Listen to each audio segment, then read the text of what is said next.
Now, even the voices in your head are no escape for Stanford engineers. They built an interface that can read your inner speech. Mental.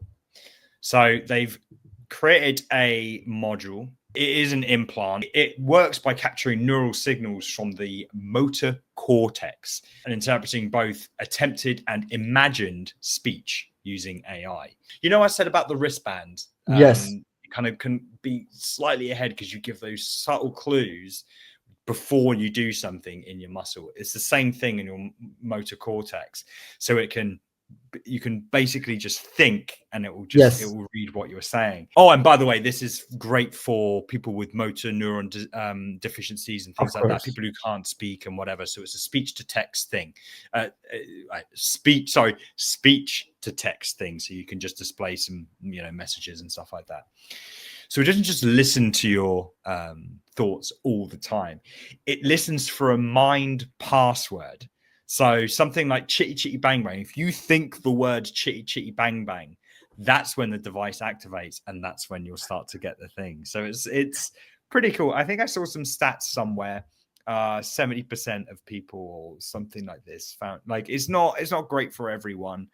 98% accuracy in detecting correct password and rejecting imposters, which is crazy. It's super cool. Crazy. The only thing that I think of this is that, if you know your password, like if could I convince you to say your password? Do you know how you say, like, don't think of a pink elephant?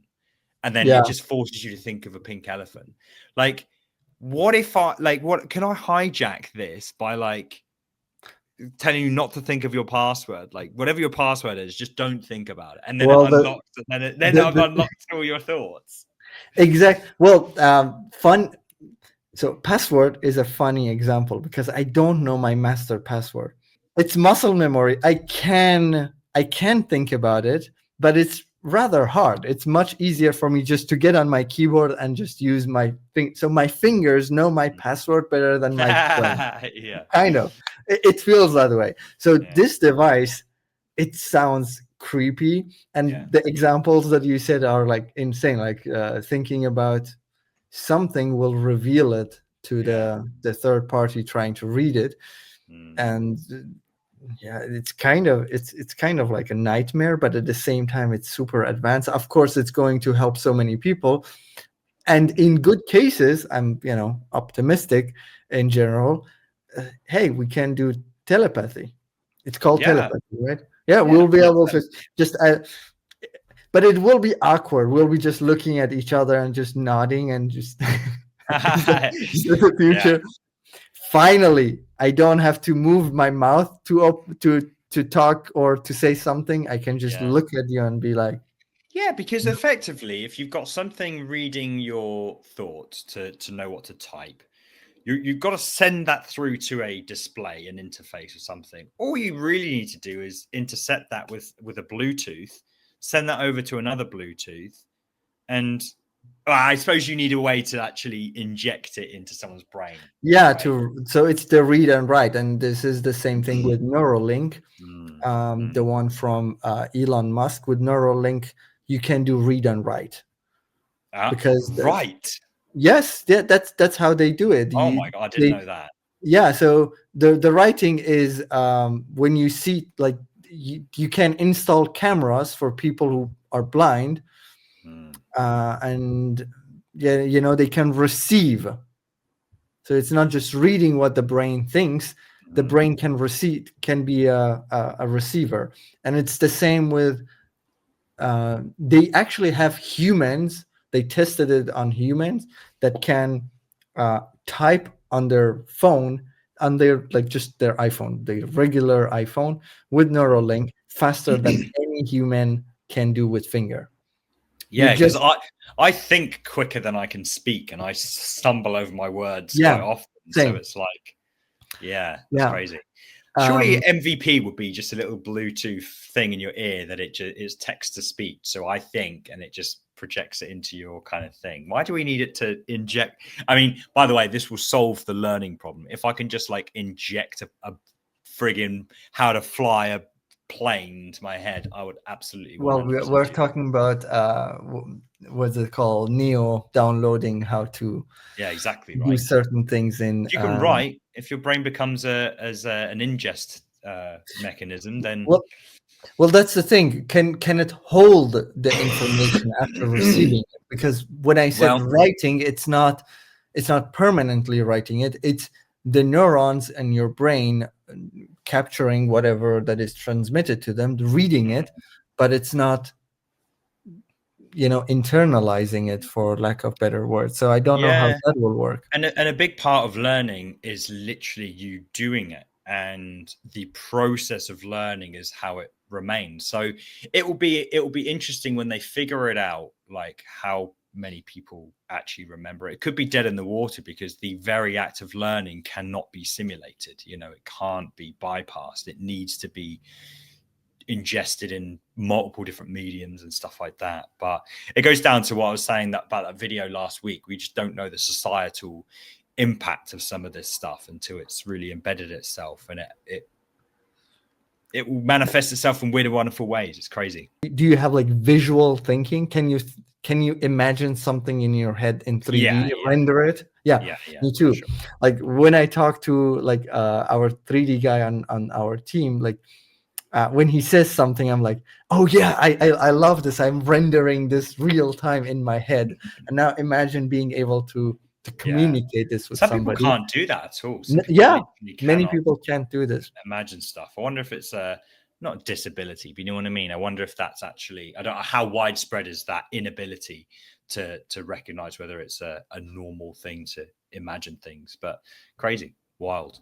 There is a very interesting episode of Mindfield from Vsauce. You know Vsauce. Hey, Vsauce, Michael here. Where? Down here. It's one of I don't know videos. that. That's a bit too. It's a bit too nerdy. That was a bit. It's a bit too nerdy. Yes, that's how I learned English with Vsauce.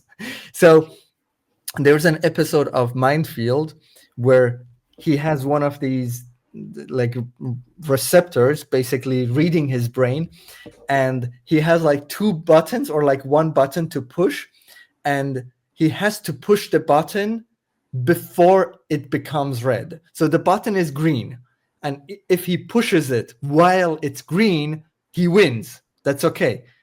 But the moment the button turns red, if he pushes it, he loses. He must push the button when it's still green.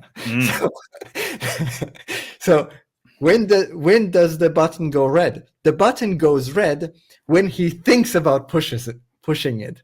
So it's very frustrating because he thinks of pushing it, and sometimes he tries to not think about it, to actively think about something else and push it anyway. But before pushing it, the brain gives the cue, the device reads it, and the button turns red, and he cannot win. He cannot pushes the button while it's green, even if he tries to not think about it. So yeah, that's crazy. How did they? What device was this to read his brain? I believe it's just like something that they put on his head. It's one of the episodes of Mindfield. I can send it later on. It's amazing. Like Mindfield, I'm rewatching some of the episodes. I love it. Vsauce is amazing. Yeah. That reminded me as well. Like, have you seen the videos of the orangutans? How amazing their memory recall is. They can be shown. Basically, there's this thing that a screen that will show just all over it will just be numbers 1 to 16 or something, 1 to 20. Yeah. And it will flash. All of these numbers will appear. And if they got to tap it in order, 1, 2, 3, 4, 5, all the way up to 20. And if they get it right, they get a nut or whatever, a bit of food. Yeah, I watched it last week. You've seen it? Yeah, the one from Vsauce. I don't know. I'm just saying this is just something. Vsauce has an episode on that as well, on Mindfield, and he goes head to head against a monkey, and he loses it to the monkey. He has no chance. Is this memory recall though? Is this memory? Is this the memory? Yes. So there is this this idea that we gained we gain this like long form memory where we can remember things and even like transfer it to the next generation, right? We can tell a story, we can write a book, and Oh, yeah. information can live through generations. Monkeys and chimpanzees, they didn't evolve this because they stayed on the trees, and we left the trees. We left the trees and we needed to deal with the new challenges. That's how we essentially ended up having this long-term memory. And chimpanzees, they kept the short form, so they have a very strong short form memory. Better Cognitive than us. trade-off hypothesis. Yes. Well, this was 6 years ago. This wasn't last week. This was 6 years ago. I rewatched it last week. Okay, fine. Yeah. Well, anyway, yeah. Yeah. It's just amazing. Like literally a flash of a screen. 6 and it just weeks ago. remembers all the order Yes. and gets its nut. Yeah. You got to get your and nut. It's really difficult, like for a human to get even 3 numbers. Yeah. And now people are talking in the chat about the Space Odyssey 2001. Oh, wow. You've seen that, right? I can't do that for you, David. Is that good? Yeah. I'm sorry, I can't do that for you, David. That's really good. That's actually like goosebump level. Yeah, that movie is insane. Yeah, it's good. It's good. Long though. It's a long film. That's my only thing. Yeah, it has like one of the longest intros. I think it's like 5 or 6 minutes without even a word being. Yeah, they're dancing around the obelisk or whatever it's called. Yeah, it's great. It's great. This is part of a larger conversation on my show, Cmd+AI, which we stream live every single week. We discuss the news and all things related to AI in the world of design and web. Catch us next week and join in the banter.